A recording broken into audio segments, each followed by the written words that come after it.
Only 1 minute sir. ధన్యవాదాలు అధ్యక్ష.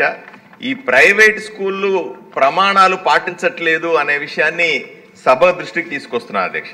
Corporate స్కూల్లో చదువు ఉంటుందని అడ్వర్టైజ్మెంట్లు చూసి ప్రజలు శక్తికి మించిన ఖర్చు చేస్తా ఉన్నారు అధ్యక్ష.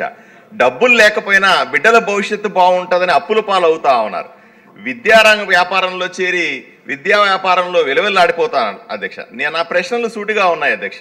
ఈ ఇరుకు గదులుండి గాలి వెలుతురు లేని భవనాలకు వాటిల్లో నడిపేటువంటి ప్రైవేట్ స్కూళ్లకు అసలు అనుమతులు ఎలా వస్తున్నాయి అని ప్రశ్నిస్తా ఉన్నాను అధ్యక్ష. అసలు వెతికినా కనిపించినటువంటి ఆట స్థలాలు ఉంటే వీటికి ఇంత స్థలం ఆట స్థలం ఉంటేనే మనం పర్మిషన్ ఉంటుందా లేదా అన్న విషయాన్ని ప్రభుత్వం నిర్వచించిందా అని అడుగుతా ఉన్నాను. నిబంధన ప్రకారంగా ఎంత ఫీజు తీసుకుంటున్నారో ప్రైవేట్ స్కూళ్ళల్లో కాలేజీల్లో అనేటువంటి ప్రకటించాల్సిన అవసరం, వాళ్ళ బయట బోర్డు పెట్టాల్సిన అవసరం ఉందా లేదా అని ప్రశ్నిస్తా ఉన్నాను అధ్యక్ష. అంతేకాకుండా ఈ పుస్తకాల కోసం స్పెషల్ ఫీజులు, లైబ్రరీ ఫీజులు, ల్యాబ్ ఫీజులు, యూనిఫామ్ ఫీజులు ఇవన్నీ కూడా ప్రభుత్వం నుంచి అనుమతులు తీసుకోవాల్సిన అవసరం ఉందా లేదా అని నేను మంత్రి గారిని అడుగుతా ఉన్నాను అధ్యక్ష. అగ్నిమాపక అనుమతులు 50% స్కూళ్లకు లేవు అని నా కర్నూలు జిల్లాలో ఉన్నటువంటి నా అనుభవం చెప్తా ఉంది అధ్యక్ష. మరి వీళ్ళకు ఎందుకు రెన్యువల్ చేస్తా ఉన్నారు? రెన్యువల్ చేసే సందర్భంలో వీటిని కఠినంగా చూస్తారా లేదా అని నేను అడుగుతా ఉన్నాను అధ్యక్ష. అన్నింటికంటే ముఖ్యమైనది అర్హత కలిగిన ఉపాధ్యాయులు ఉండట్లేదు ప్రైవేట్ స్కూళ్లలో. ప్రైవేట్ స్కూళ్లకు రెన్యువల్ చేసే సందర్భంలో ఉపాధ్యాయులకు సంబంధించినటువంటి అర్హతలు ఉన్నాయా, వాళ్ళకు జీతాలు సరైన సమయంలో ఇస్తున్నారా అనే విషయాన్ని చూస్తారా లేదా అని మిమ్మల్ని ప్రశ్నిస్తా ఉన్నాను అధ్యక్ష. ఇన్ని అవకతవకలుండి కూడా పర్మిషన్లు వచ్చినప్పుడు నేను ఒక్క విషయాన్ని మాత్రం చెప్తాను అధ్యక్ష. ఒకే ఒక విషయాన్ని, మన ప్రభుత్వ స్కూళ్ల మీద మంత్రి నారా లోకేష్ గారు విద్యారంగంలో సంస్కరణలు చేస్తామన్న ఆలోచన ప్రశంసిస్తా ఉన్నాను. ఆయన ఒక మాట అన్నారు అధ్యక్ష, మన విద్యా వ్యవస్థని గవర్నమెంట్ స్కూల్ని సమూలంగా మార్చబోతా ఉన్నాం. ఒకరోజు వీటిలో సీట్లు కావాలని ఎమ్మెల్యేల దగ్గరికి రికమెండేషన్లకు వస్తామన్నది నా మనసుకు బాగా హద్దుకుంది అధ్యక్ష. తల్లికి వందనం ఇస్తున్న ఈ సందర్భంలో ఈ ప్రైవేట్ స్కూళ్ళ వ్యవహారాల మీద, వాళ్ళు పాటించాల్సిన నియమ నిబంధనల మీద కఠినమైన చర్యలు తీసుకుంటే తప్ప పేదవాడు మోసపోయే పరిస్థితి ఉండకూడదని మీ ద్వారా కోరుకుంటున్నాను అధ్యక్ష.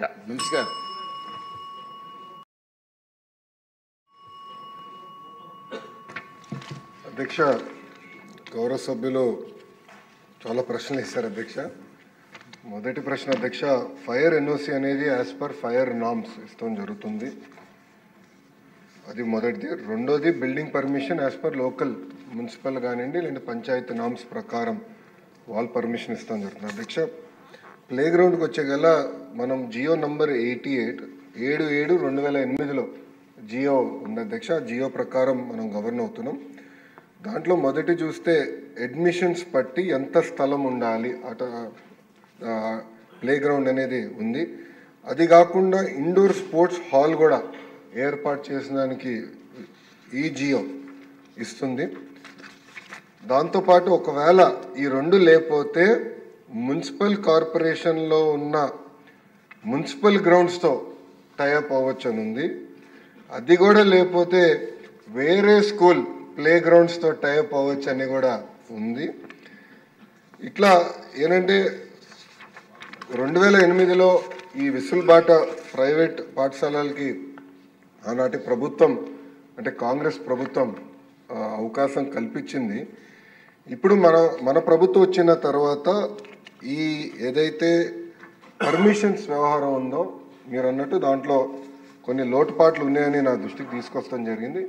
అది కూడా నేను స్కూల్ ఎడ్యుకేషన్లో ప్రధానంగా 10th వరకు ఒకరుంటే ఇంటర్మీడియట్ ఇంకో కమిషనర్ గారు ఉన్నారు, ఇద్దరికి నేను చెప్పింది ఇది ఆన్లైన్ చేద్దాం, ట్రాన్స్పరెంట్ క్లియర్ మెకానిజం ఏర్పాటు చేద్దాం, తద్వారా అసలు ఏం జరుగుతుందో మనకు కూడా అవగాహన ఉండాలని నేను చెప్తాం జరిగింది.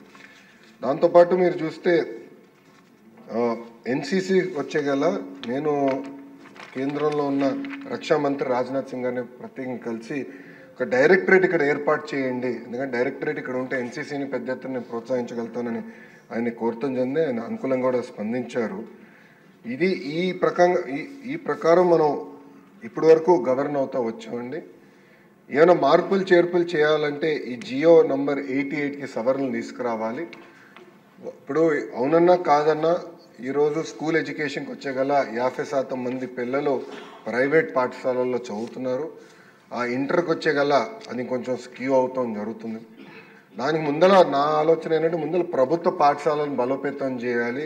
ప్రభుత్వంలో జూనియర్ కళాశాలని బలోపేతం చేసి వాళ్ళకి పోటీ పడాలని లక్ష్యంతో మనం కొన్ని అనేక సంస్కరణలు తీసుకొచ్చాం. దాంట్లో భాగంగా కొన్ని చట్టాలు కూడా చేస్తాం జరుగుతుంది. ఇది ప్యారల్గా ఒక భాగం అయితే ప్రైవేట్ యజమాన్యంతో కూడా కమిషనర్ గారు టైం టు టైం మీటింగ్లు పెట్టుకుంటున్నారు. ఐ థింక్ ఫస్ట్ మీటింగ్ వచ్చే వారం పెట్టుకుంటున్నారు. పెట్టుకుని ఇవన్నీ కూడా వాళ్ళ దృష్టికి తీసుకెళ్ళి ఎట్లయితే మీరు అన్నట్టు ఫిజికల్ ఎడ్యుకేషన్ కూడా కీలకమైన పాత్ర ఉంటుంది ఒక చైల్డ్ని మోల్డ్ చేసే దాంట్లో. సో కంపల్సరీగా ఏదైతే నిబంధనలు ఉన్నాయో అవి పాటించాలి, అప్రోప్రియేట్ స్టాఫింగ్ ఏర్పాటు చేయాలని చాలా స్పష్టంగా చెప్తాం జరుగుతుంది. ఇంతేకాకుండా లాస్ట్ పాయింట్ మీరు చెప్పింది ఇప్పుడు జీతాలు సకాలంగా చెల్లిస్తున్నారా, ఎంతమంది ప్రైవేట్ పాఠశాలల్లో ఉపాధ్యాయులు ఉన్నారు దానిపైన మొన్న ఒక ఇష్యూలో జరిగితే దానిపైన మేము డీటెయిల్స్ సేకరిస్తున్నాం. కొంచెం ఫీడ్బ్యాక్ వచ్చింది దానిపైన. అంటే వాళ్ళ పాన్ నంబర్ ఆధార్ నంబర్ ఇచ్చేదానికి అనుకూలంగా లేరంటే దాన్ని ఎట్లా చేయాలనే దానిపైన వచ్చే వారం ప్రైవేట్ యజమానితో కూడా కూర్చుని వాళ్ళకున్న సమస్యలతో పాటు ప్రభుత్వానికి ఎలాంటి ఇన్ఫర్మేషన్ కావాలి, అది ఎట్లా హోలిస్టిక్ ఎడ్యుకేషన్కి ఆ ఇన్ఫర్మేషన్ ఏదైతే అవసరం ఉందో అది తీసుకుని ఒక ఆన్లైన్ మెకానిజం ద్వారా చేయాలనే లక్ష్యంలో మన ప్రభుత్వం పనిచేస్తుంది. Next question.